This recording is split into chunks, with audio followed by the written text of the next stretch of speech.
como dato le quería dar que hoy les comenté a unos amigos de acá de México que antes de que estuvieran los españoles en México yo no escuché que hubieran problemas de inundaciones porque le hacían caso al dios Tlaloc. Lo dejaron de escuchar a Tlaloc. Sé que no es para bromear, pero Tlaloc daba resultados. Correcto. En fin, trabajo como developer advocate, whatever that means, con la gente de Pivotal o RabbitMQ. Para los que se preguntan si trabajo o estoy en Twitter todo el día, lo de Twitter es un bot. Twitter es un trabajo. O sea, mi trabajo dentro de Rabbit o mi función es hacer que Rabbit sea más fácil de utilizar. Esa es la idea. Por ejemplo, creando instaladores para Mac que no requieren que la persona que quiera usar Rabbit instale Erlang, mejorando las librerías, mejorando documentación,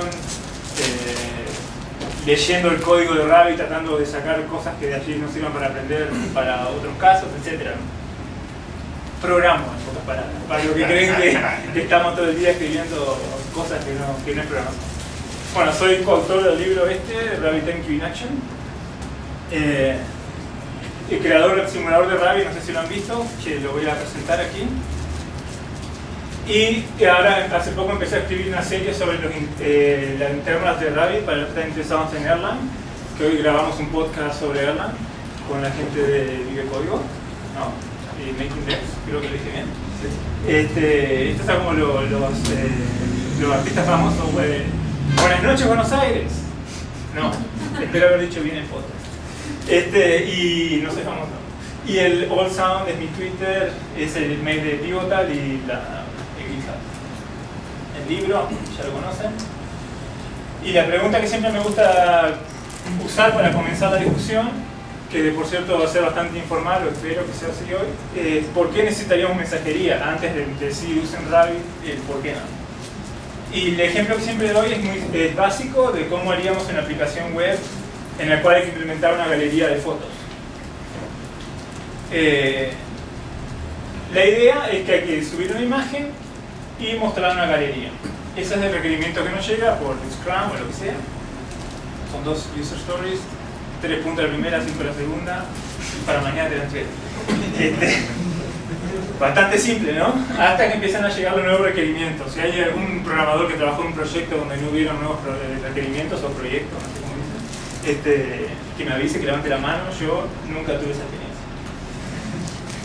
Vale, llega el Product Owner y nos dice, podemos notificar al usuario, al amigo del usuario, cada vez que el usuario sube una nueva imagen. Y por cierto, como esto tiene business value, lo necesitamos para mañana. De repente la compañía contrata un social media gurú o un developer advocate, ¿no? Y viene que necesitan dar badges a los usuarios para cada imagen que se sube. Esto es tipo la época del spam, digo, de los mensajes de Square, de Foursquare, que era me chequeé acá, me chequeé allá, que me importa, me chequeaste, pero bueno, la persona me está diciendo todos los días no se había chequeado. Gracias. Y eso tiene que ir a Twitter, ¿no? Ups. Después viene el sysadmin que nos dice, perdón, esto ustedes no lo están viendo. Nos dice, menso, estás enviando los archivos a full size y la banda ancha se ha triplicado. Y por supuesto, esto tiene que ser arreglado para mañana porque si no el encargado de finanzas nos va a echar a todos. Y aunque esto parezca un chiste, en China nos pasó de poner, estamos haciendo un sitio de dating. Ya me dijeron que está para mayores de 18 años, así que está todo bien. Estábamos haciendo un sitio de dating y habíamos puesto la parte de video, la gente podía subir sus propios videos. De noche puede cenar, te se imaginarán, mirando tele, jugando a las damas, etc. Y obviamente le gustó la nueva función del sitio y se empezó a usar cuando llegó la build de la banda ancha. Nos amaba. De repente hay un programador en el otro equipo, 2x3 hablamos con otros programadores y nos dice por Twitter que necesita llamar nuestro código Java desde Python y nuestro PHP también empezando la semana siguiente. Después está el usuario, que generalmente nos terminamos olvidando que hay un usuario del otro lado del servidor que le importa muy poco si nuestra aplicación tiene que hacer un resize de la imagen, si tiene que tuitear, si tiene que enviar un mail o lo que sea, o chequear si el calefón quedó perdiendo o no. Al usuario no le importa. Si me dijiste que tu sitio me permite subir imágenes, yo quiero subir la imagen. Aparte es gratis, no me importa lo que te esté pasando cuando estás pagando, nada, quiero subir el archivo ya. Nosotros nos olvidamos de eso y empezamos a agregar funciones, cada vez está todo quedando más lento, ¿no? Y al final de toda esta cadena, de esta historia, estamos nosotros que simplemente tiramos todo y nos ponemos a usar Twitter, ¿no?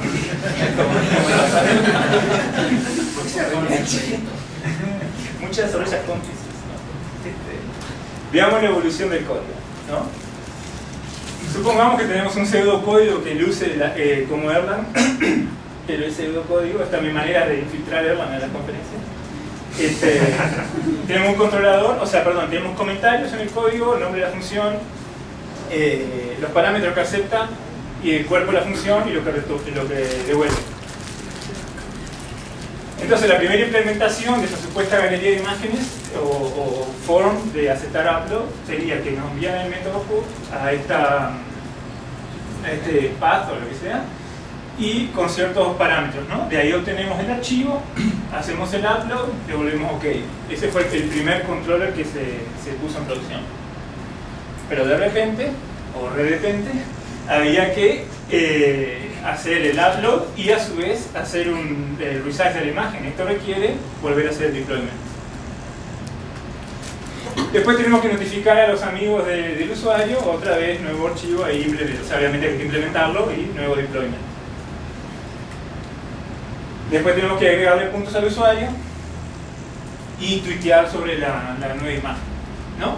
Todo esto en el mismo controller, etc. Si bien no tenemos todo el código en el FAT controller como he visto en ciertos proyectos por ahí, que están las consultas SQL en el controller y etc., ¿no? Abrimos el archivo de logs, chequeamos si tenemos en un controller, ¿no? En fin, la pregunta de ese código es: ¿puede este código escalar a nuevos requerimientos? ¿Qué ocurriría si tenemos que aumentar la velocidad de la conversión de imágenes? Con el código actual hay que hacer un deployment de más frontales porque resulta que el controller tiene el resize image ahí, o sea, está siendo llamado ahí, ¿no?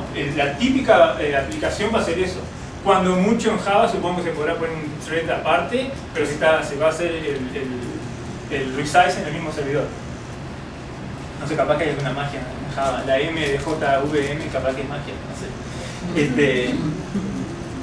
Después, por ejemplo, hay que enviar notificaciones por email.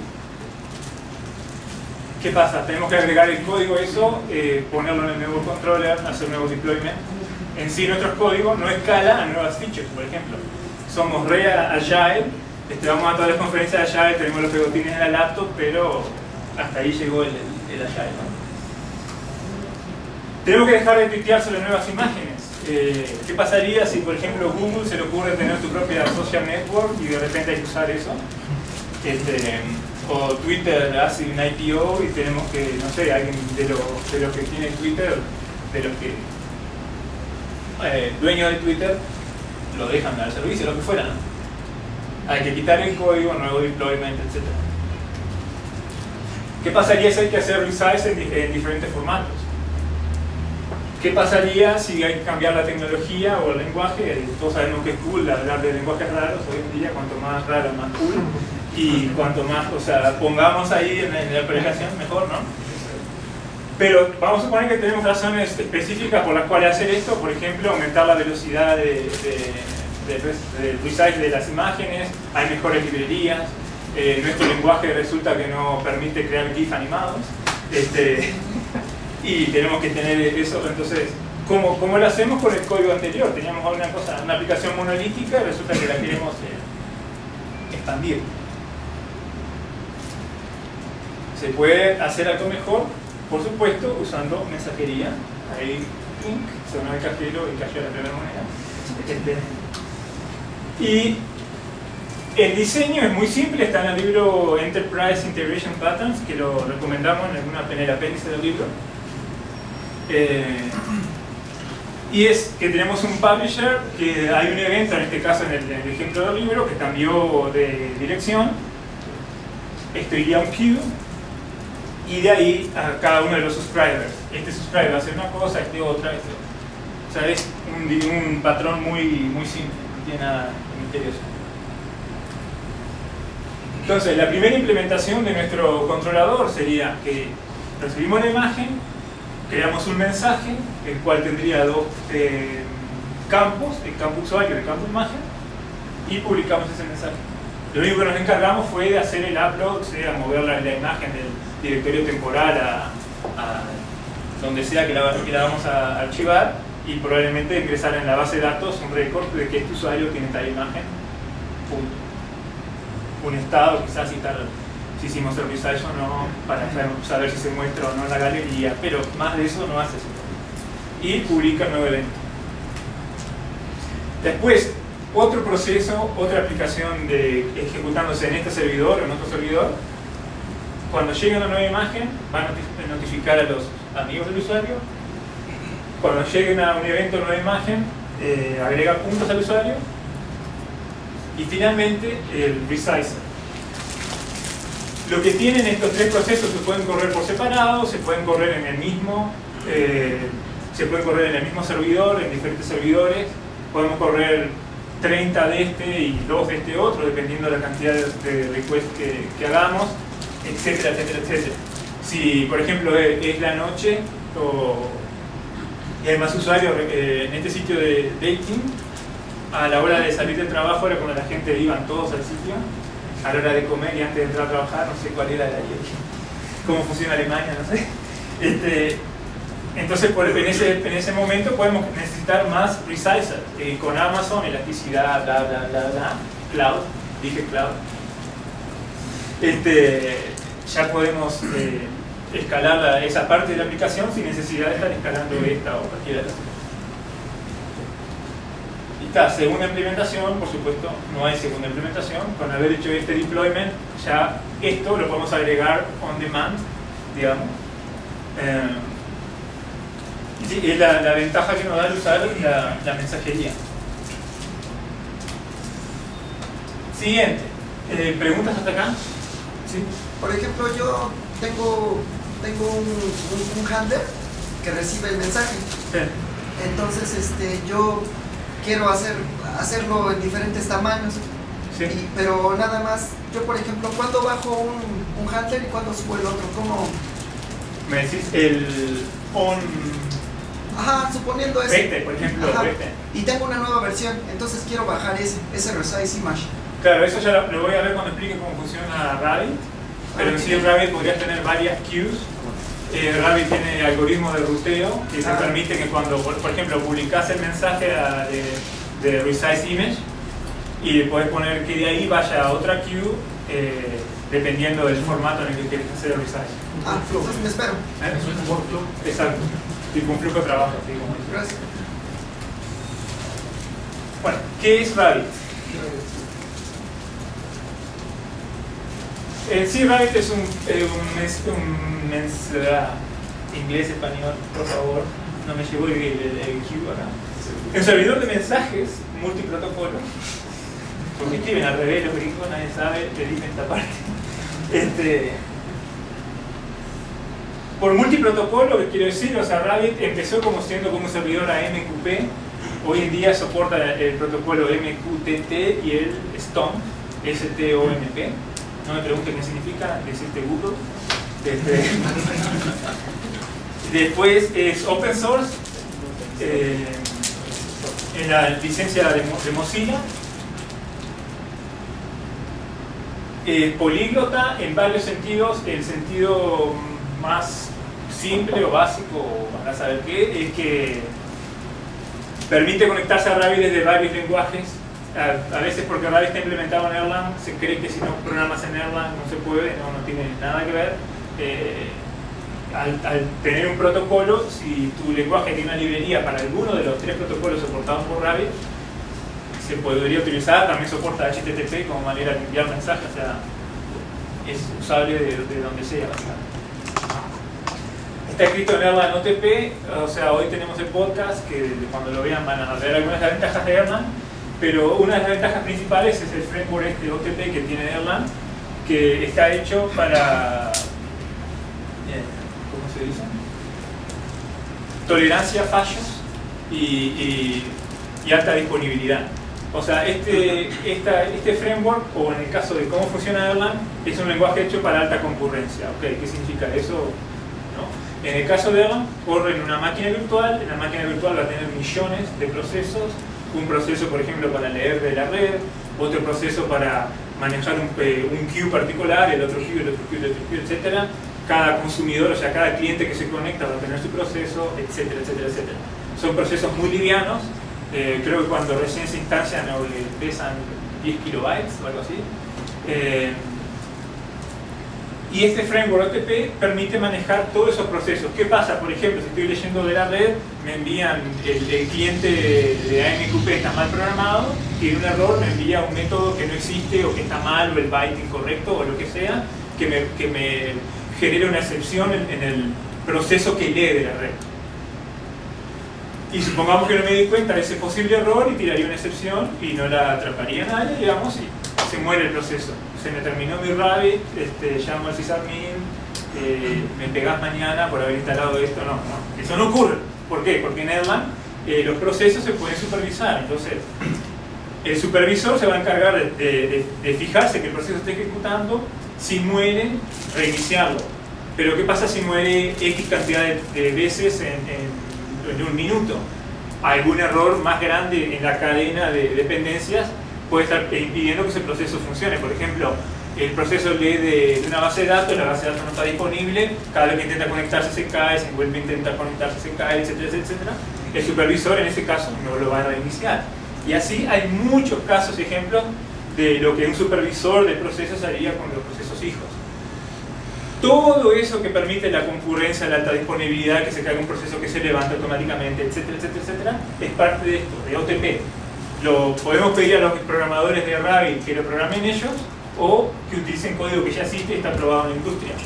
Para nosotros, cuando en esta empresa en China sabíamos que estaba implementado en Erlang, fue una de las razones por decir, ok, en Rabbit podemos confiar. Más otra historia que la pueden ver en el podcast del por qué Erlang fue muy importante para nosotros a la hora de usar Rabbit. Protocolos. Según el mustacho que les guste, es el protocolo, digamos. AMQP es un protocolo más pesado, digamos. Tiene muchísimas más opciones, pero requiere más CPU de parte del producer o sea, del cliente. MQTT es un protocolo de telemetría creado por IBM, que es open source.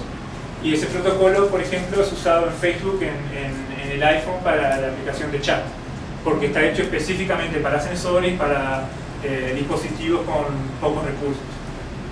Entonces, si tienen sensores, MQTT es el protocolo ideal. Y Stone es un protocolo de texto muy simple, mucho más simple incluso que el protocolo de Redis. O sea, está el header, 2 puntos, valor, nueva línea, header, 2 puntos, valor, nueva línea, viene el código de lo que, el cuerpo del mensaje que quieren enviar, nueva línea y se terminó el protocolo. Eso es toda la especificación del protocolo de Stone. Hacer un parser de eso en PHP es una línea código. Supongo que, no sé, en Java será con los imports y demás. Perdón. Esto es de Spring, viene de Java. Me van a ejecutar cuando vean esto. En fin. El CERN, por ejemplo, CERN tiene cuánta tecnología Q escuchen, la tienen Rabbit, Zero, ActiveMQ, Apollo y no sé cuántas más, usan Stone. El protocolo en la implementación en Rabbit se ha mejorado muchísimo porque la gente del CERN en Suiza han enviado muchos parches o o cuando hice tal cosa se volvía lento, y ahí se ha ido. O sea, lo que podría decir quizás lo hayan testeado más en producción es el CERN con el Large Hadron Collider, o sea, se podrán imaginar, funciona. Y se pueden mezclar, podemos publicar en AMQP y consumir en MQTT, por ejemplo. Eso es lo bueno que tiene. Y en este artículo, escrito por un colega, pueden ver una explicación un poco más interesante o más detallada de lo que sería cada protocolo. Este está por defecto, este se activa, estos dos se activan por plugins. Polyglot soporta clientes en Java, Node, Erlang, PHP, Ruby, Net, Haskell e incluso el amigo Cobol. Volvamos. No quiero asustar. Y la particularidad es que el cliente de Java está escrito por la gente de Rabbit, lo mismo el de .NET y el de Erlang. Son clientes oficiales, o sea, nuevas features que tenga el server la tienen esos clientes. El de Java es súper rápido. Para que tengan una comparación, o sea, miren contra quién lo comparo, pero bueno, el amigo PHP puede dar que no está muy optimizado ese cliente, el responsable es un tal Agroidera. Ese cliente puede hacer unos 5.000 mensajes por segundo, el de PHP. El de Java sube de los 35.000 a los 40.000 por segundo en esta laptop.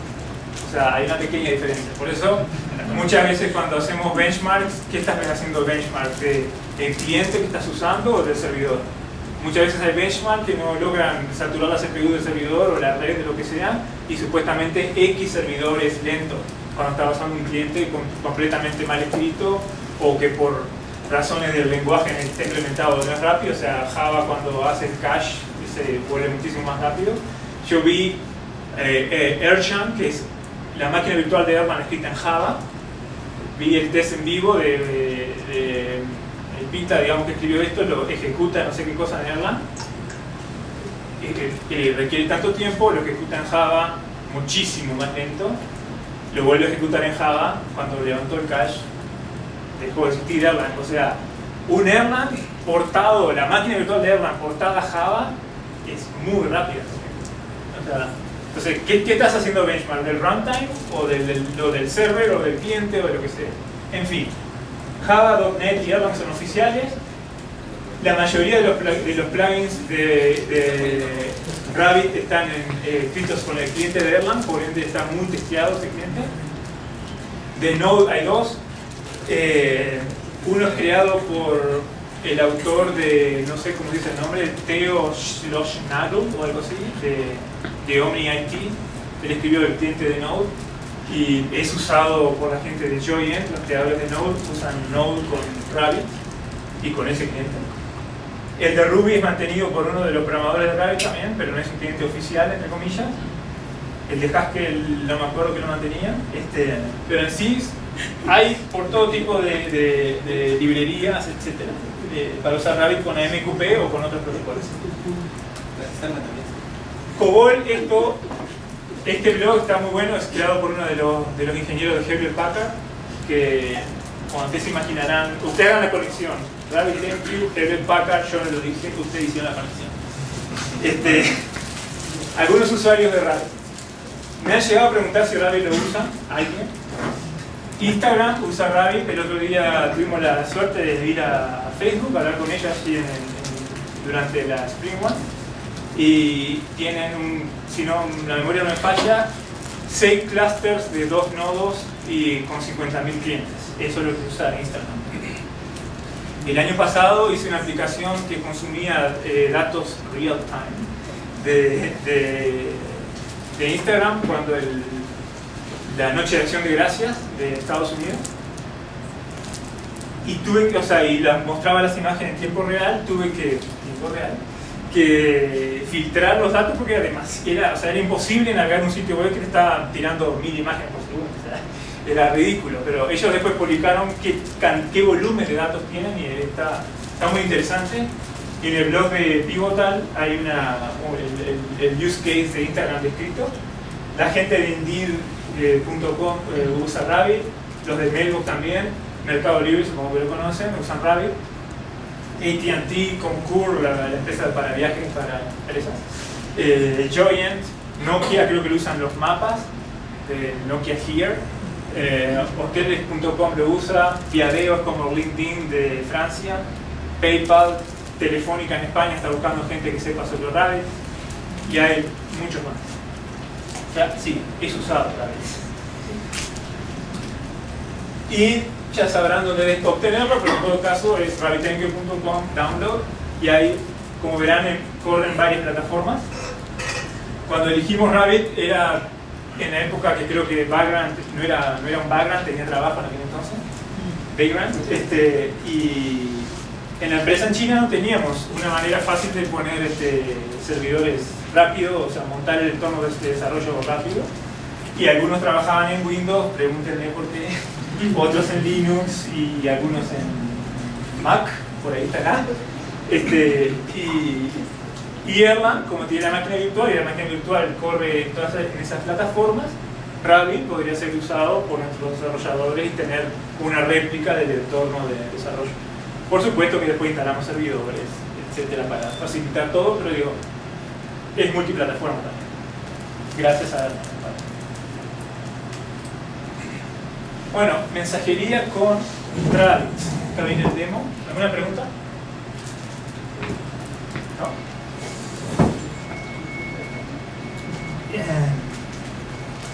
Lo que voy a usar es el simulador de Rabbit que está en esa dirección ahí, si quieren verlo.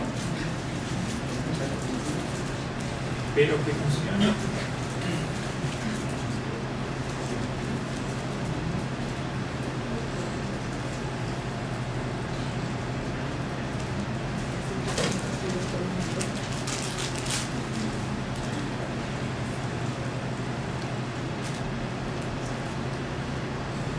Bueno, como verán, es completamente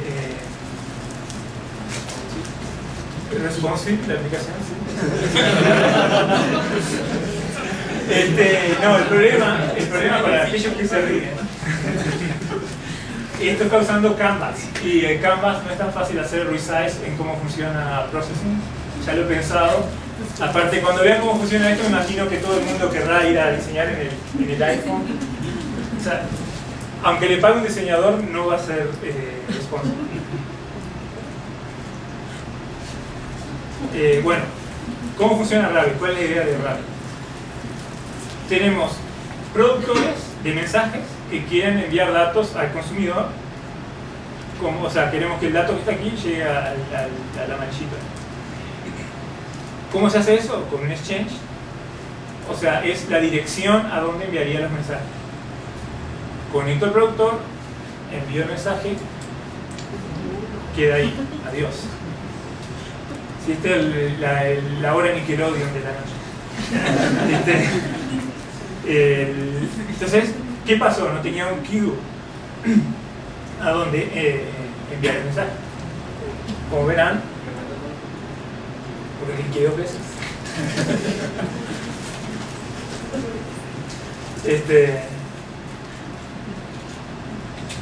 Entonces, el mensaje llegó al queue, como verán, quedaron 6 mensajes en el queue. Por cierto, si conocen a alguien de Apple, pregúntenle por qué estas computadoras se olvidaron de poner tarjeta de video. No sé si no llegaron a California, qué pasó, pero muy mal. En fin, next. ¿Cómo? ¿Qué pasa? ¿Mande? No, disculpen, pero mientras estaba desarrollando esto, lo había hecho con gráficos SVG. En la tarjeta integrada, olvídense de que va a realizar el SVG. Y el algoritmo de Dynamic Switching no llegó tampoco. En el próximo update del firmware me parece que será. Pero bueno, en fin, volviendo al simulador. Envío un mensaje, queda en el queue. Quiero consumirlos, tengo que suscribirme al queue. Y ahí se empiezan a enviar los mensajes al consumidor. Si pongo otro, empezaría a ser tipo un round robin, etc.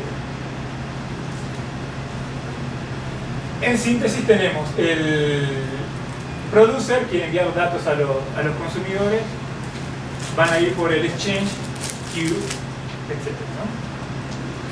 La pregunta que surge a veces es, ¿para qué quiero un exchange? ¿Por qué no puedo enviar los mensajes directo al queue?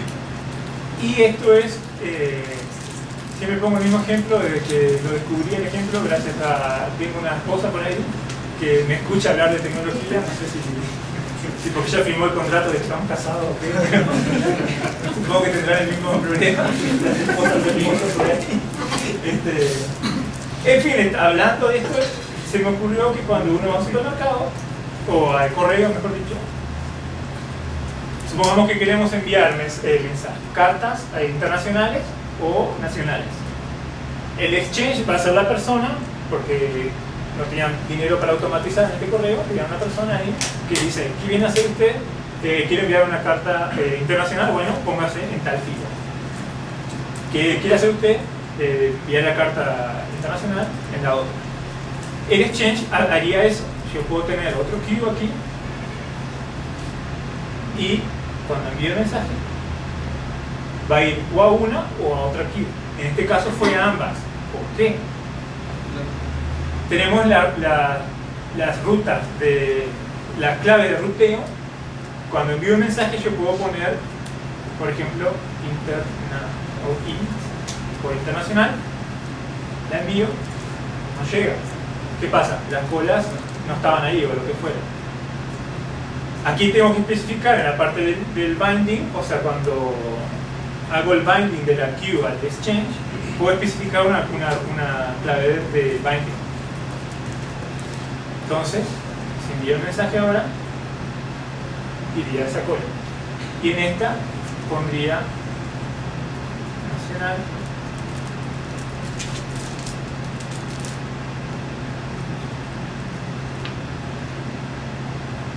¿No? Y uno fue a comprar tacos y el hombre le dice, no, acá tacos no tenemos. El mensaje se tira a aquel lado. ¿Se entiende?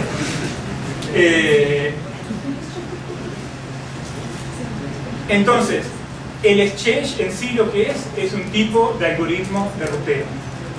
En el caso de Rabbit hay al menos 3 tipos de exchanges, hay más, pero los que están aquí en el simulador implementado son el tipo directo, tipo fanout y tipo tópico. El exchange tipo directo lo que hace es, cuando llega el mensaje, se va a fijar en la routing key de lo que publicamos y va a ser tipo select from queues where binding key equals routing key, básicamente. No hay ningún select ni nada porque Rabbit no usa SQL, usa Amnesia, la base de datos que trae además. Esto es todo, al final creo que van a terminar usando la misma Rabbit. Y hoy mostrábamos allí el algoritmo de ruteo está implementado aquí. No sé si no se ve nada.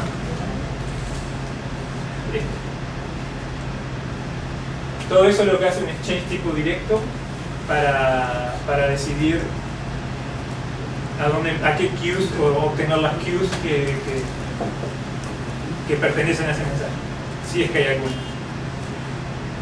Volviendo al simulador, ¿vieron? Esta es la hermosa tarjeta de video. ¿Qué pasa si yo el exchange lo tengo tipo fanout? El exchange tipo fanout no considera las queues. Perdón, la clave de ruteo. Entonces, el ejemplo que hicimos hoy de PubSub se podría implementar con el exchange tipo fanout. Por ejemplo, puedo tener un exchange que sea de new image y tener un queue que sea de resize y otro queue que sea de Twitter.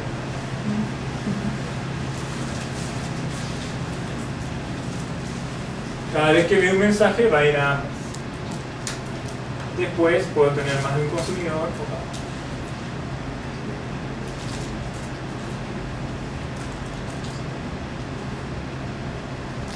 etcétera, ¿no?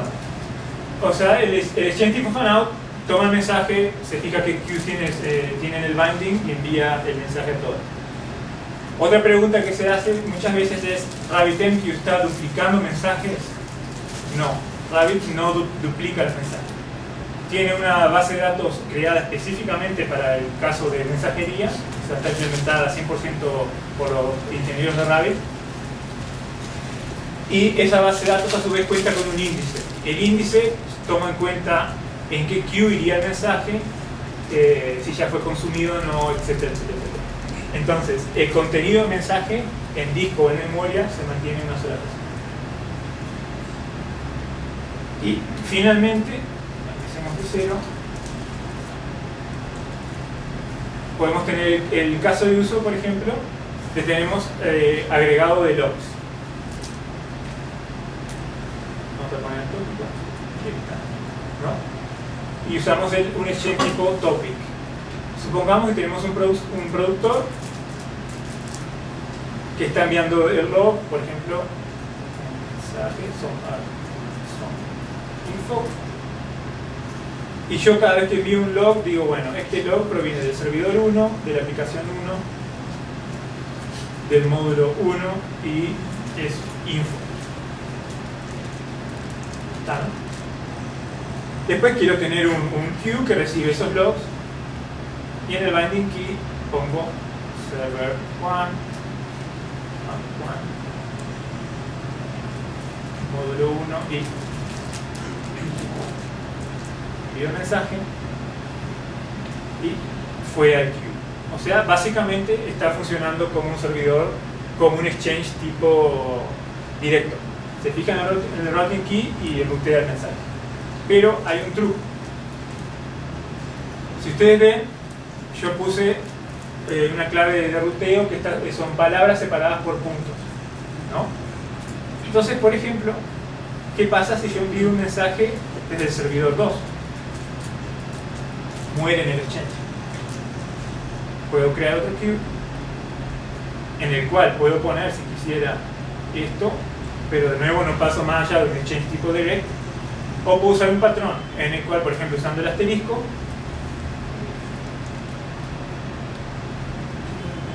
iría ahí. El asterisco machea una palabra. En ese patrón serían palabras separadas por puntos, el asterisco va a marchar una. Pero ¿qué pasa si yo empiezo a mandar errores? No llega a ningún lado. Puedo poner otra queue cuyo binding key de nuevo sea con asterisco aquí y con asterisco.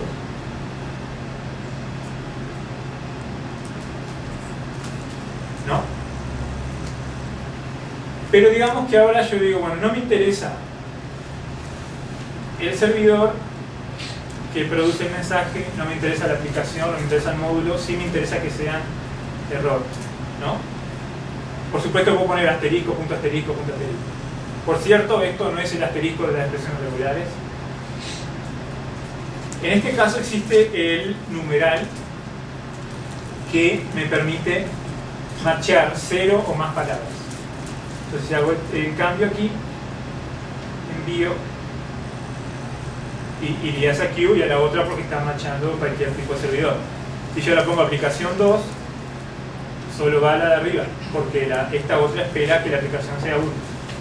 Y finalmente, si quiero obtener todos los logs que pasen por el sistema, puedo poner solo el numeral y ahí me funciona como el fanout, que no toma en cuenta mejor dicho, machea todo. ¿Se entiende? Bueno.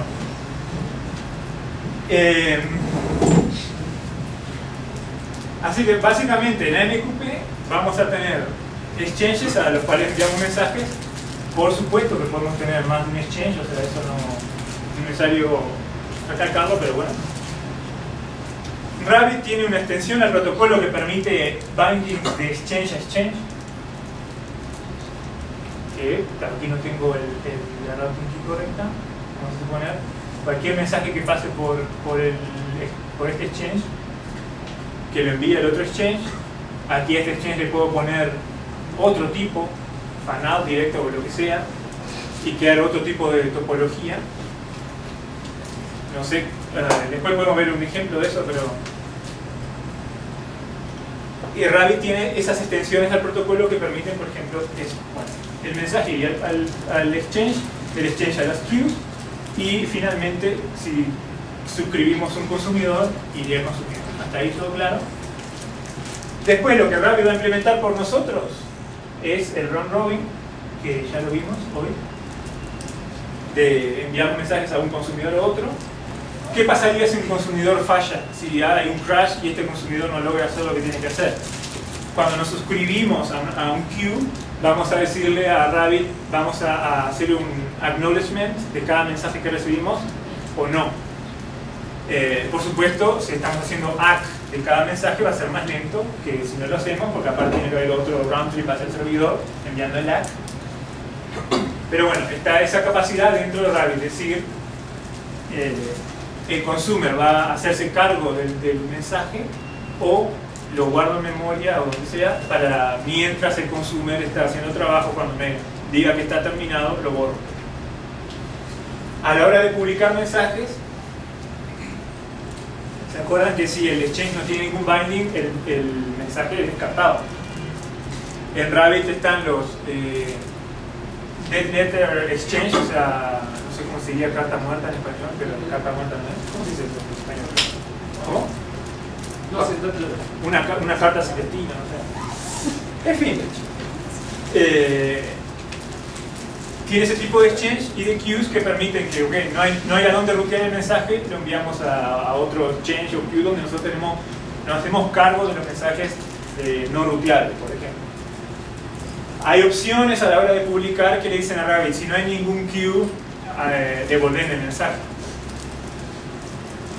Rabbit soporta confirmación de mensajes en las queues. O sea, si yo publico el modo confirmación, Rabbit me va a mandar un ACK al producer diciéndole me hice cargo del mensaje. De la misma manera que el consumer manda ACKs a Rabbit diciéndole me hice cargo del mensaje, las queues pueden hacer eso con los productores.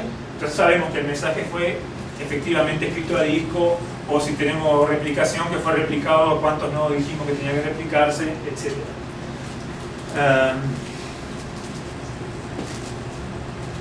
¿Preguntas? Justo sobre eso, en tu experiencia, ¿cuándo requerirías un ACK si se supone que el mensaje está garantizado? ¿En ACK aquí? No, que te respondan de que sí llegó bien. Porque en el momento Rabbit toma el mensaje, pero puede que no le haya dado tiempo a escribirlo a disco, o que tenga que hacer réplica, y vamos a suponer que tenés 5 nodos en el cluster, y le decís a Rabbit que esta queue tiene que estar replicada en al menos 3 nodos. Y si Rabbit te va a confirmar de que sí lo escribió en los 3 nodos. Puede que haya un network partition que está de moda hoy en día, y si no hablas del cap theorem, no estás en el sistema distribuido. Tiene que decir cap una vez al día y está en el sistema distribuido. Si falla algo ahí con una partición de red, puede que el mensaje no se replique.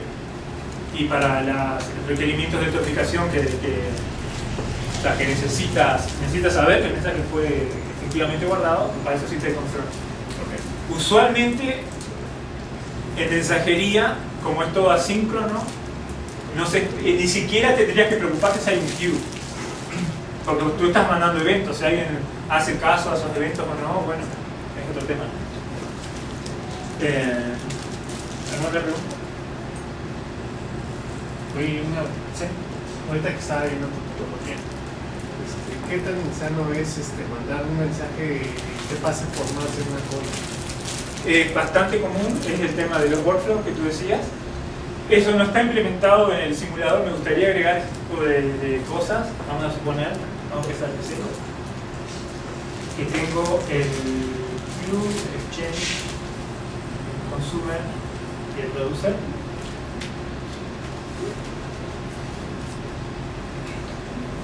Yo envío el mensaje, lo consumo. Podría tener aquí otro producer, por supuesto, otro exchange, el queue, etcétera, haciendo esto, ¿no? Entonces, cuando este procesa el mensaje, en el mismo proceso, en el mismo channel, en la misma conexión, etc., este enviaría para el siguiente paso. Por ejemplo, llené la botella de líquido, le puse la tapa, sería el siguiente paso en la cola, y el último le puse en el casillero. Estoy pensando botellas de Coca-Cola, no de cerveza, para piensen. Sí, o sea, podés hacer que incluso que te responda haciendo una RPC.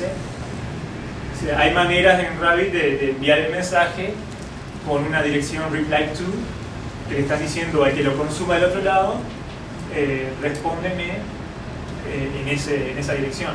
La dirección puede ser un exchange, un nombre de queue, un routing key, dependiendo de cómo lo quieras implementar el RPC. Pero se puede implementar algo al punto de que el consumer te responda que procesó algo. O sea, sería una mensajería totalmente síncrona, ¿no?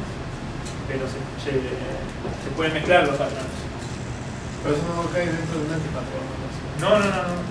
Es más, si van al sitio de los Enterprise Integration Patterns, están todos como se implementarían, más que nada para JMS y Microsoft MQ, pero son fáciles de traducir a Rabbit. Y sí, hay muchos patrones que requieren varias queues de procesamiento. Disculpa. No tengo internet. Finito. ¿Hay internet aquí? Sí.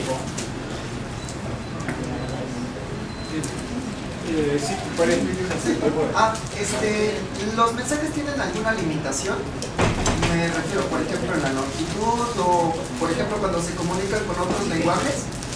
Por ejemplo, yo mando un mensaje en Java y estoy en Haskell y no sé, alguna transformación ahí extraña. Haskell es un caso particular porque tiene magia.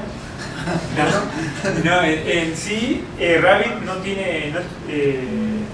no chequea para nada el contenido del mensaje. Es totalmente agnóstico a lo que el mensaje contenga. Sí, en la aplicación tenés que implementar algún formato, JSON, XML o el formato de serialización de datos de PHP. Y tal, o sea, tenés que tener eso en cuenta. Probablemente usar la misma versión del protocolo. No el protocolo. Por ejemplo, AMQP tiene varias versiones. Pero generalmente a la hora de encodear datos usan el mismo formato. No creo que haya un mismatch de que tenga por ejemplo, Rabbit soporta el protocolo 0.8.0, 0.9.1, que es el más de deploy, y el 1.0. En el encoding del mensaje creo que no hay ninguna variación. Y a nivel de lenguajes o stack tenés que tener un formato único, eso sí. Ok. Entonces, si no entiendo mal, yo mando un mensaje y por alguna cosa extraña el mensaje se corrompe. Sí. RabbitMQ no se encarga de ver si está corrupto. Se encarga sí porque el protocolo tiene frames. Entonces, como van frames, tienen que llegar en cantidad de frames o length del mensaje. Ok, sí. ¿Y cuál es el Wi-Fi? 1 y 2. Pues sí, ¿U2? Poder pedir.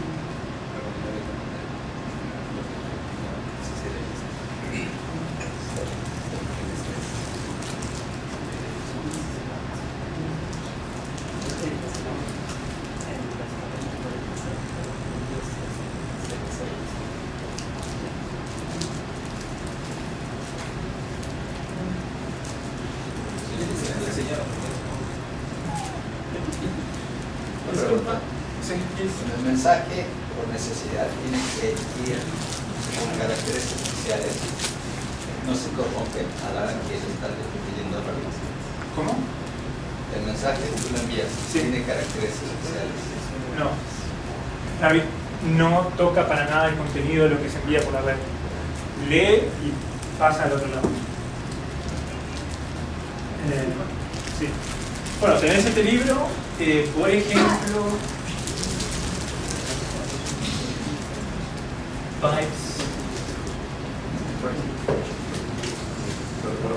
Pipes and Filters es el típico cadena de producción de lo que decía, la botella, etcétera. Y tenés que entra la orden, después la desencripta, la autentica y la deduplica. Entonces cada una de estas partes van a ser un archivo que va a hacer algo, va a pasar al siguiente, al siguiente, al siguiente. Después hay un patrón que se llama detour. Ya voy, estoy explicando algo. Este otro tiene tenés el source y el destination, ¿no? Y acá tendrías la queue final a la que iría el mensaje, ¿no? Y acá se consumiría. Pero vamos a suponer que en cierto momento tenés que hacer un debug de los mensajes que están yendo, ¿no? Y vos decís, bueno, yo quiero poner un queue que procese esos mensajes, por ejemplo, que los loguee a una parte del disco y que después lo envíe al destino final. En Rabbit, por ejemplo, podrías poner o un exchange aquí que te divida, perdón, un exchange no, o un queue. Lo insertarías, hay maneras de hacer eso, que envíe el mensaje a esta parte y a esto. ¿Entiendes? Y cuando tú no quieres hacer más el detour, le avisas a este proceso que no publique más en esta queue, que publique en esta. Entonces se mezcla. O sea, los detalles están todos en el libro de cómo está así, pero sí, no es un antipattern y este libro está muy bueno para ver mensajería a fondo, qué es lo que se puede hacer. Pregunta.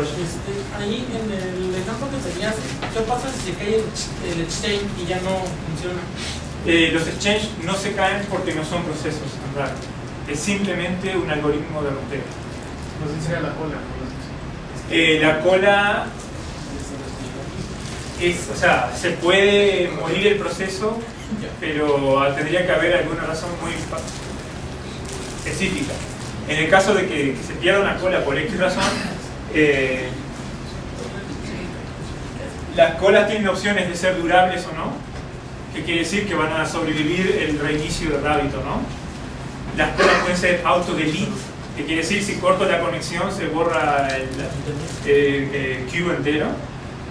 Y los mensajes pueden ser persistentes o no, y entonces van a sobrevivir ese caso que tú dices.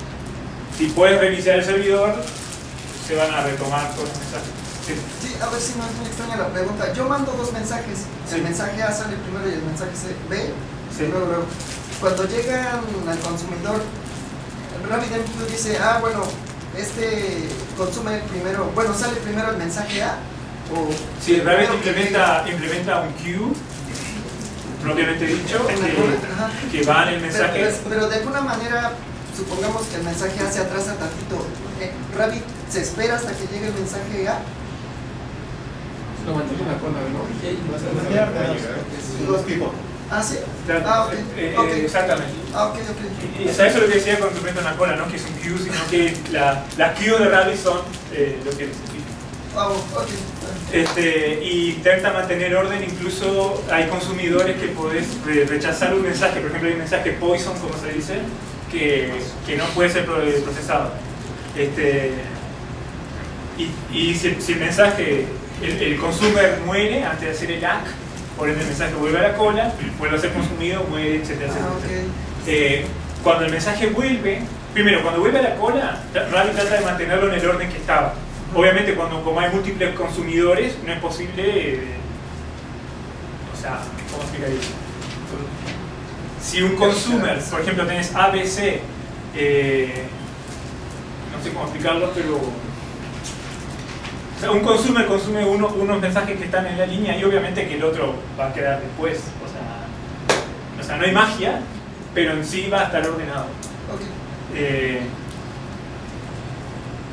Cuando recibes el mensaje de nuevo, el mensaje va a tener un header que se llama redelivered, o sea, que ha vuelto a ser enviado true.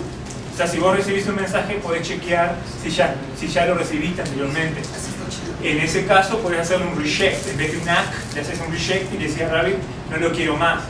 O le decís reject and enqueue true, o reject y va a un dead letter queue. Podés hacer muchas combinaciones de sí.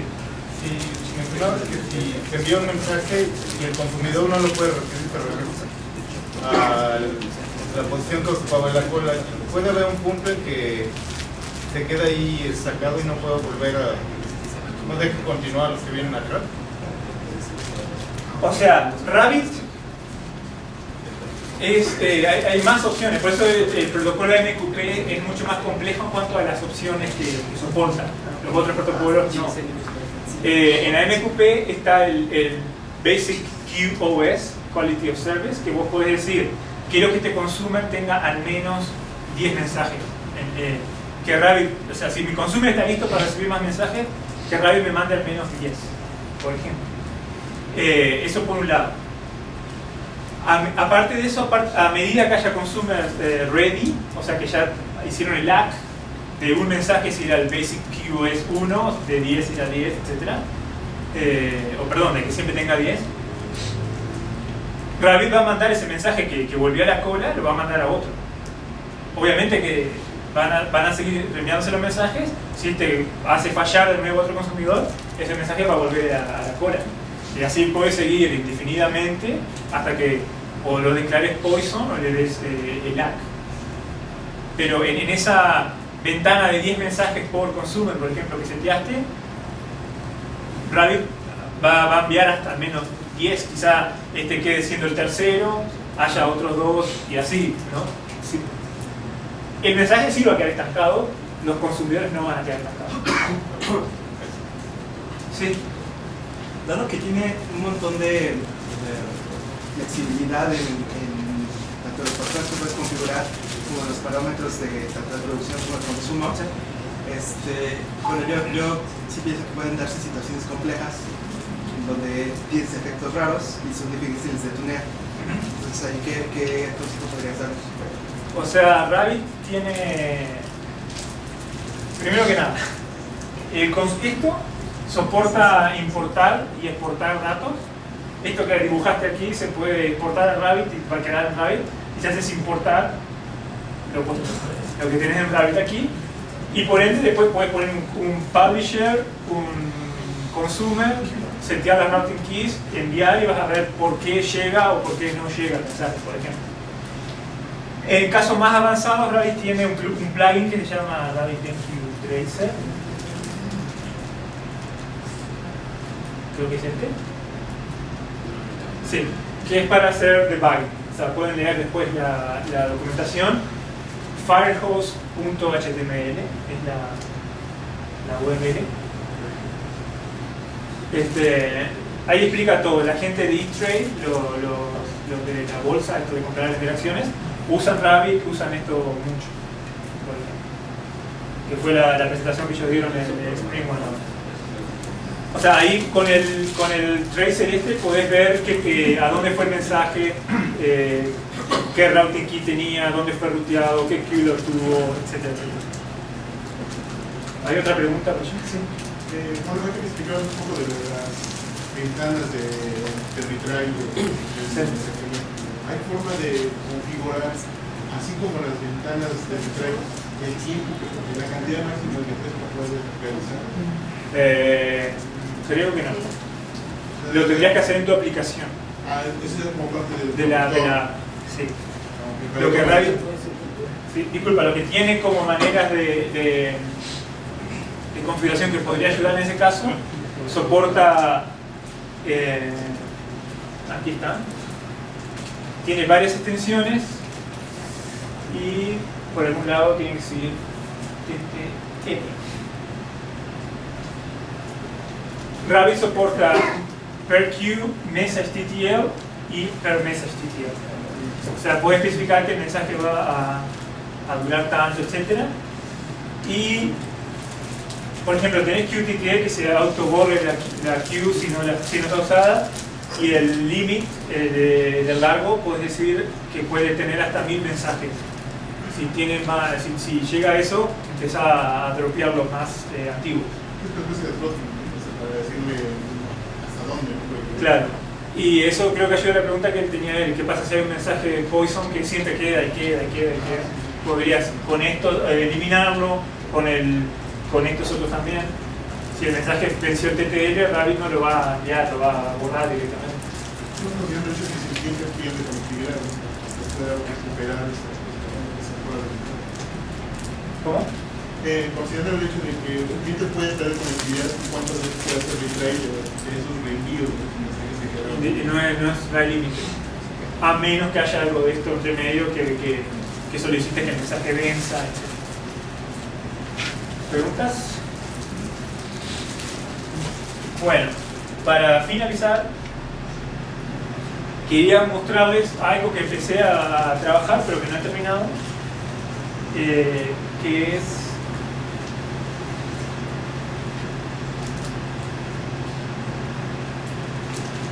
estoy creando un ejemplo sobre cómo hacer un sistema de gestión de datos distribuido. ¿Qué se entiende por distribuido? Que supongamos tengamos nodos, por ejemplo en Amazon, en Irlanda, en Virginia y en Brasil. Entonces, yo estoy produciendo datos aquí en Brasil, lo mismo en Irlanda, lo mismo en Estados Unidos, y quiero agregar datos, ¿no? Rabbit soporta clustering. ¿Qué quiere decir eso? Hay varios niveles de clustering en Rabbit. El más común, digamos, sería las mirror queues, o sea, queues que soportan replicación. Esas queues, nosotros formamos un cluster de Rabbit en un data center, ponemos tres Rabbits y decimos que las queues tienen que replicarse sí o sí a los 3 nodos o a 2 de los 3 o lo que sea. Pero ese tipo de clustering no está hecho para cuando hay particiones de red. O sea, si hay una partición, hay maneras de Rabbit soporta auto-healing, estrategias de decidir cuál partición es el master, cuál no. Todo esto es nuevo en la versión 3. Si estamos usando la versión anterior a la 3, no, ese soporte, no, el auto-healing no está. Pero ese clustering no soportaría este caso de uso. O sea, lo soportaría siempre y cuando este link no se rompa, ¿no? Con el Federation, que es un plugin que tiene Rabbit, que viene por defecto, se activa con un comando ahí, activar plugin tanto. Lo que podemos hacer es declarar este nodo. Por ejemplo, aquí vamos a tener un clúster de proceso de datos, y esto simplemente son ingestión de datos de nuestra app en Brasil, nuestra app en Europa, ¿no? Y con la Federation le declaramos a estos dos Rabbits, siendo upstream se llaman, que todos los mensajes que sean publicados acá en cierto exchange van a ser enviados a este otro. Usando comandos de AMQP, por ejemplo, Rabbit, el plugin de Federation puede decir considera el mensaje de aquí, acá replicado, una vez acá fue salvado en disco, etc. O sea, hay muchas maneras de asegurarse de que se reintente y que los datos lleguen. Y bueno, con el plugin de federación, esto es muy fácil de setear, está la documentación allí cómo se hace, si quieren leer más, sería simple de hacer. Otro problema, entre comillas, que tiene Rabbit es que las queues viven en el nodo en el que fueron declaradas. Disculpen si, hablando entre un paréntesis, si no explico el código, etcétera, están los tutoriales de Rabbit en el sitio, con ejemplo en Java, Python y PHP y Clojure, creo, no me acuerdo, pero Ruby, perdón. Así que pueden ver ahí cómo se implementan la conexión, publicar, etcétera. Me gustaría más que sepan qué se puede hacer con Rabbit. En fin, cuando declaras una queue, la queue va a vivir en el nodo en el que fue creada. Si se replica, el nodo en el que fue creada va a ser el master.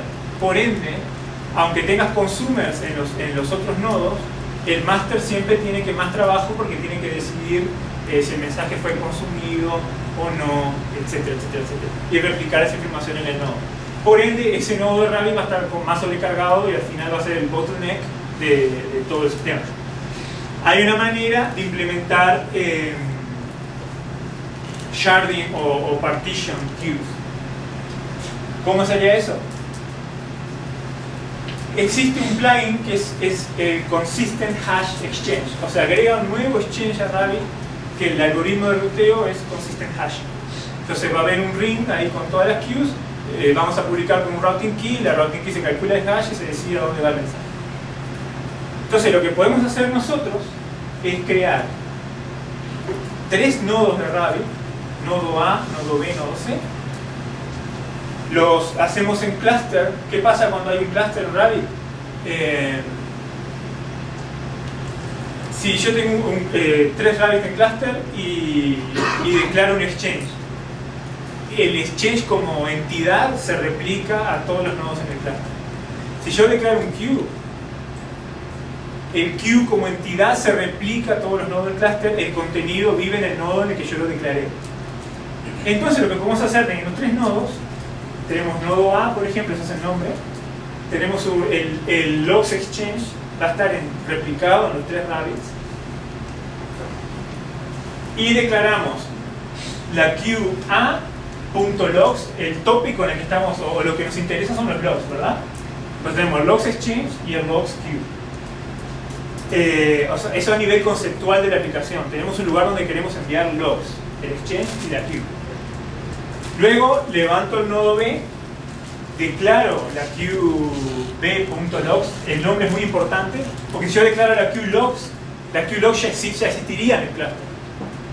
Si yo vengo al nodo B, envío queue declare A.logs, no va a hacer nada porque A.logs ya está acá. En los otros nodos saben que el queue está, no tienen el contenido del mensaje. Entonces si yo después envío un mensaje al nodo B, Rabbit se va a encargar de enviarlo al nodo A. ¿Se entiende?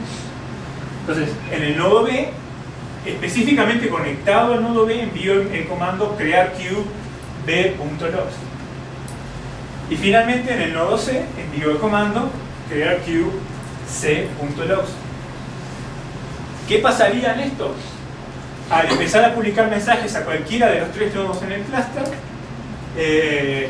Rabbit se va a encargar de hacer ese ruteo y el mensaje va a terminar en una de las 3 colas. Con ese pequeño truco, entre comillas, podemos tener este tipo de shard queues. Después, supongamos, queremos tener mirroring porque no queremos que se pierda ningún mensaje.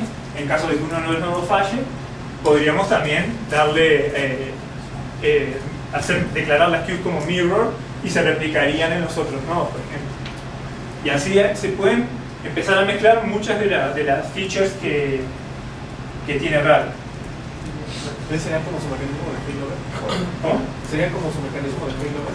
O sea, esto no. Esto es para obtener más throughput de cada server. O sea, como ya expliqué, cada queue pertenece a un broker, por ende, todas las operaciones en ese queue van a sobrecargar la CPU de ese broker. Lo que lográs con esto, levantar varios nodos Rabbit en varias CPUs, o sea, en varios servidores, no hace redundancia, porque si no replicas el queue, no hay redundancia ninguna.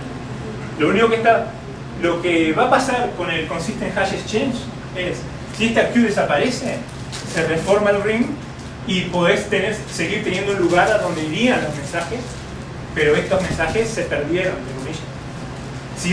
Si a las queues le hiciste replicadas, sí se van a hacer redundantes. No es lo mismo. Esto simplemente para tener más capacidad de proceso. Este patrón. El patrón de redundancia lo hace simplemente con las queues mirror. Esa. Que si quieres ver la documentación.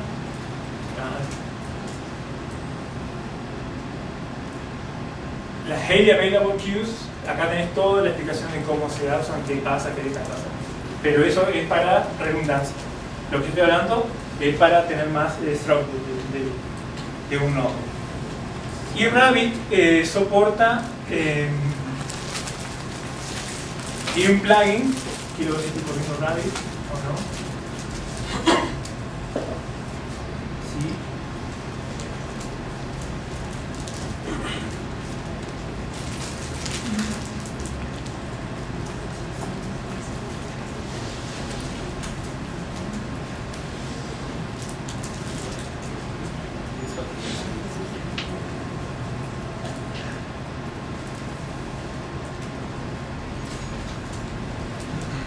Rabbit tiene plugins y uno de los plugins es el plugin de management, ¿no? Que está en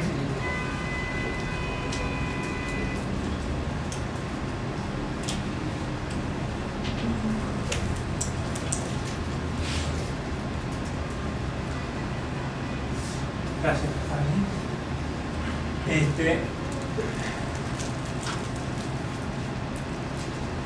El plugin de management te permite administrar el servidor de Rabbit. No me acuerdo ya ni por qué vamos a hacer esto.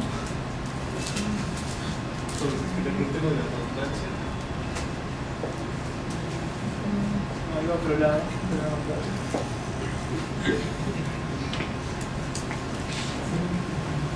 Sí, está me acuerdo. Bueno, la pregunta que puede haber es ¿qué fin tiene? O sea, perdón, tengo esas 3 queues, ¿cómo sé en qué nodo están, qué nodo tengo en el cluster, a cuál me conecto, está este nodo levantado sí o no, etcétera, ¿no? Acá no tengo un cluster formado, pero si tuviera un cluster formado, esta línea tendría todos los brokers en el cluster diciendo el nodo y el host, digamos, ¿no? Entonces lo que yo hice, les voy a mostrar un poco de... ¿Dónde estás? No.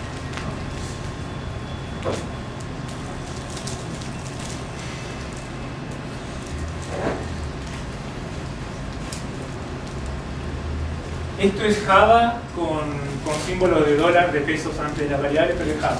¿Ok?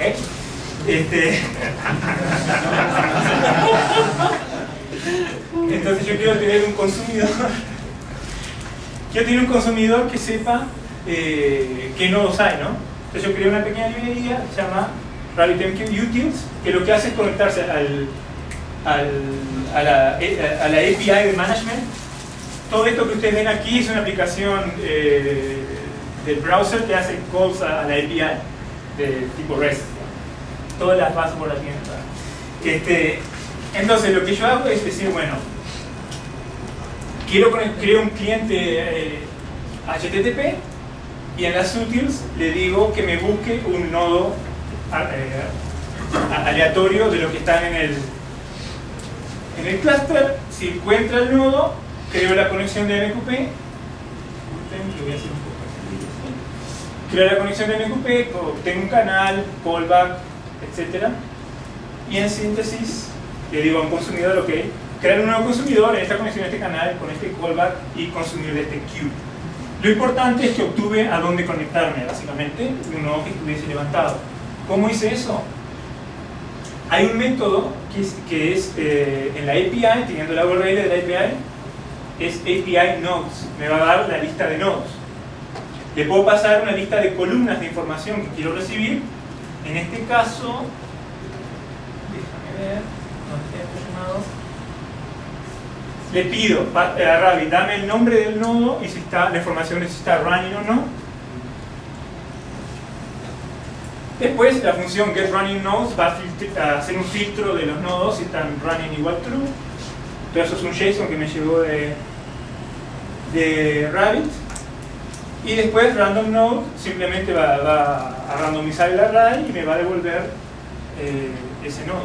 O sea, lo importante es que podemos hacer un llamado de API obteniendo información sobre los nodos. Hay muchísimo más información que esas 2 columnas, pero en este caso obtenemos el nombre y el estado, si está corriendo o no. Obtenemos un nodo aleatorio y aquí tenemos nuestro consumer que una vez lo levantemos se va a conectar o a un nodo o a otro y va a consumir de esa shared queue, digamos. Y eso es el pequeño truquillo, digamos, de cómo hacer ese tipo de use case con Rabbit. ¿Preguntas? Doctor, hablaste de cómo hacer el mirror de los nodos. Sí. En este caso, para hacer el alta redundancia o el hacer mirror, ¿puede especificar que nada más haga mirror hacia un central? O sea, después tenemos que nosotros recordar.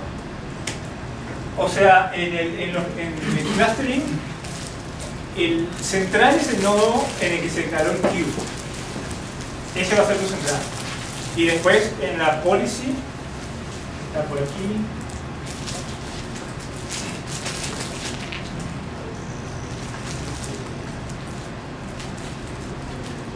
Lo que se puede decir es el modo de HA, que sería todos, hacia que la queue se hace el mirror en todos los nodos, exactly, que que haya un count de cuántos nodos exactamente tienen que hacer el mirror, y nodes le pasarías una lista de nodos a la cual querés hacer el mirror. En el que puedes tener un master es en el federation. En el federation vos podés decir el downstream es este, o sea, de dónde llegarían cosas. Y podés crear varias topologías de tipo de círculo, o sea, se pueden mezclar mucho las configuraciones. ¿Pregunta?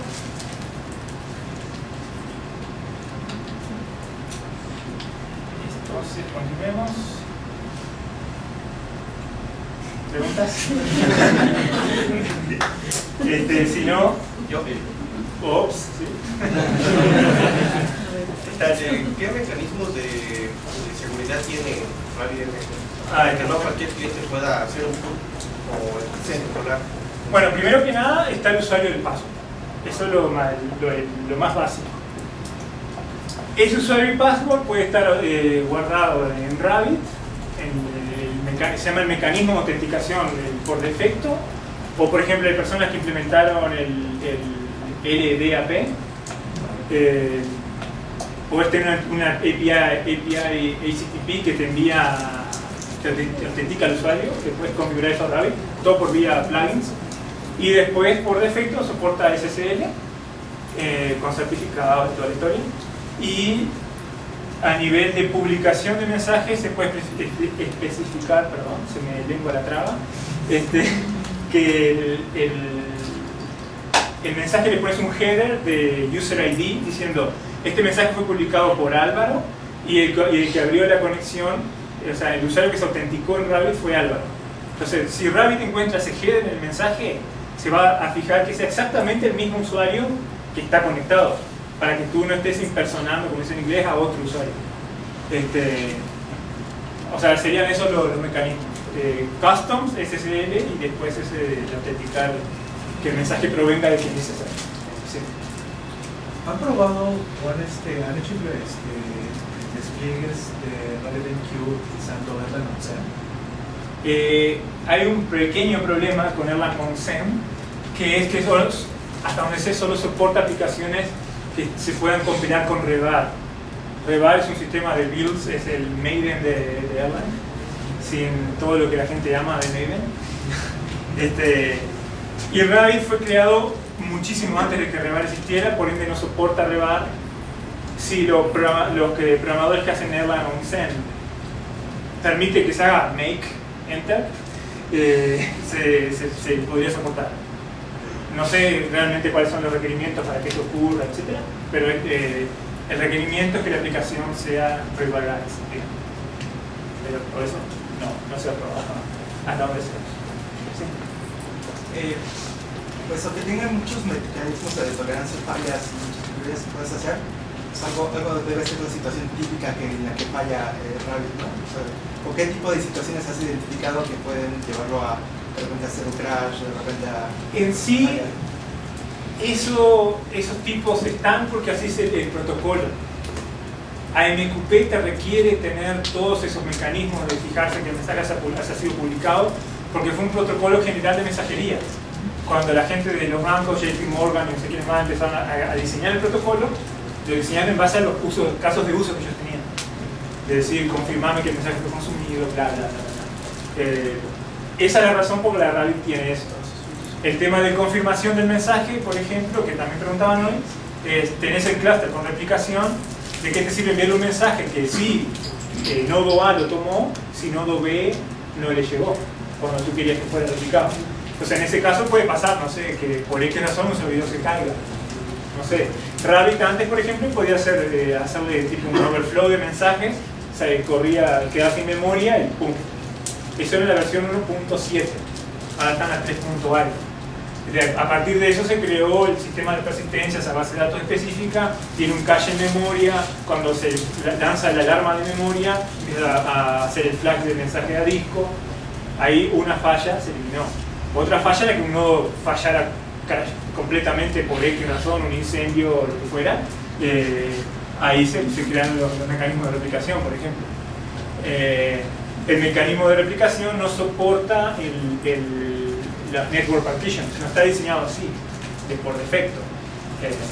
tiene mecanismo de elección de líder y demás, pero eso te puede pasar, que se quede sin red por X razón y tengas ese problema. Después Erlang, por ejemplo, cuando tiene nodos en cluster, tiene lo que llama el net tick time, que es un tiempo que Erlang le permite a un proceso para responder. O sea, hay muchos nodos Erlang en cluster y hay un proceso que se encarga de monitorearlos a todos, y si uno no responde, ese nodo puede estar down, puede haberse cortado la red, haber caído el nodo, lo que fuera, ¿no? ¿Cuál es el problema del net tick time? Si está usando la interfaz de red, el net tick time está esperando un mensaje de, digamos, cada máximo 60 segundos, te está dando el timeout. Y vos enviaste un mensaje de no sé cuántos gigabytes, terabytes, lo que sea, que cuando el Rabbit empieza a hacer la replicación, le lleva más de un minuto de copiar los mensajes de nodo a nodo. Entonces ese proceso de Erlang va a decir, este nodo está caído, se están mandando mensajes entre sí, pero Erlang va a decir, está caído, pum, te mató ese server. Eso sé que le ha pasado a clientes. Muchas más, tipo falla, la lista de correo es el mejor bestiario de la falla. O sea, tú identificas porque falla algo afuera del Rabbit. En sí, por ejemplo, hay un momento en el que Rabbit podía... Los procesos de Erlang tienen un mailbox. Si ese mailbox no se procesan los mensajes, también puedes correr fuera de memoria, ¿no? Rabbit implementó un sistema de flow control de procesos dentro de Erlang. Esto no es nada que afecte al cliente. Entonces, si este proceso está enviando, por ejemplo, está leyendo mucho de la red y enviando muchos mensajes a la queue. La queue no puede mantenerse a tiempo mientras persiste el mensaje de disco, envía consumer, etc. Entonces, le da un crédito de me podés mandar 200 mensajes. Al 200 te bloqueo, proceso, cuando termine de procesar te vuelvo a dar crédito y así. Entonces, cuando se bloquea, el lector de red va a bloquear al cliente que está enviando mensajes. Antes eso iba a hacer que Rabbit hiciera el crash, por ejemplo. O sea, sí, hay muchas maneras que la que Rabbit puede fallar, pero es muy usado. Si va a la lista de correo va a haber preguntas frecuentes todos los días, respuestas de los desarrolladores, y siempre está tratando de implementar todo lo que haga que sea fault tolerant. Capaz que no tiene el mejor diseño web, etcétera, o sea, pero sí se fijan de que el servidor sea reliable, digamos, o sea, que funcione como espera que funcione. Sí. Álvaro, yo escucho la plática y quiero llegar a la empresa y aplicarlo, ¿no? Pero a lo mejor, no sé, ¿tú has visto algún modelo en donde sí sea necesario esto? O sea, ¿hay aplicaciones adecuadas de gran envergadura en donde sí es requerido esto? Por ejemplo, mi aplicación es muy chiquita. Yo necesitaría... O sea, la pregunta... Esta herramienta sirve para todo. La respuesta es sí y no. Por supuesto, cuanto más tecnologías agregamos en un stack, más difícil es mantenerlo. Eso no hay escape ahí, ¿no? Para mí el tamaño, o sea, no importa. ¿Por qué? ¿Por qué se ríen? Porque con el tema de lo que yo explicaba hoy, por suerte soy daltónico, así que si me quedé rojo no me voy a enterar. O sea, el decoupling que yo hablaba hoy, ¿no? De tener un productor de datos con un controller, y ahí ya puedes tener métricas, puedes saber si alguien está usando esa feature del sitio o no. Es simple, procesa la imagen, tira un nuevo evento, ¿no?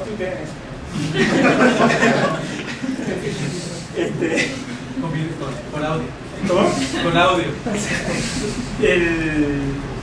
El control está creando eventos nada más, ¿no? Y vos mañana querés que los administradores sepan que está pasando algo, podés simplemente agregar un queue. Esa feature, hoy en día tu sitio no la precisa, mañana sí. O sea, a mí me preguntaba un profesor de una universidad, tenía que dar a los alumnos listos para la startup, We Are Americans, bla bla. Estamos todo el día con startups, ¿no? Los startuperos, y que era domingo. Y me decían la misma pregunta. Yo digo, pero a veces tomarse 2 minutitos más para setear la infraestructura te va a dar una ganancia de tiempo a futuro, que para mí es bastante grande. Es decir, me hice famoso, se hizo súper utilizada la aplicación y ahora tengo cómo hago para escalar, por ejemplo. Y poner un queue, o sea, no sé cómo anda la conexión a internet, cómo hacer la prueba. A ver, vamos.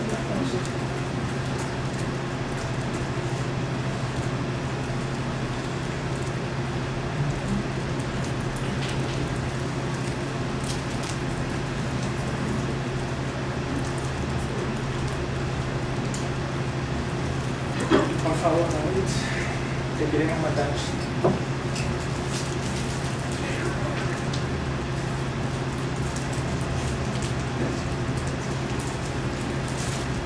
Algo que a Erlang no le gusta es cuando se cambia el host.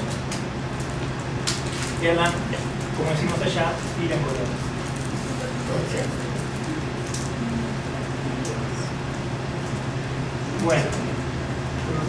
Bueno, acá tengo el tarball que descargué ya de internet. Vamos a hacer.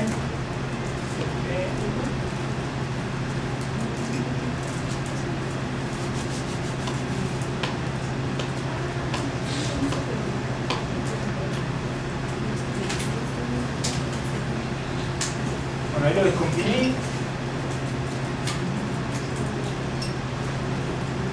Lo único que puede fallar ahora es que no reconozca mi host, pero logremos que eso no pase. Bueno, ahí está intentando levantarse el Rabbit, creo que está teniendo ese problema de host.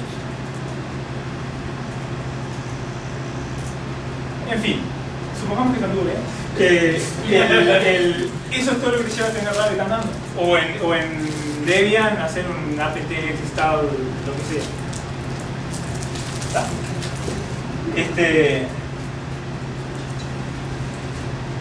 No sé cuál es la dificultad más de obviamente aprender una tecnología nueva, etcétera, pero no le veo que sea tan grande como decir uso otra tecnología, otro lenguaje o lo que sea. ¿Preguntas?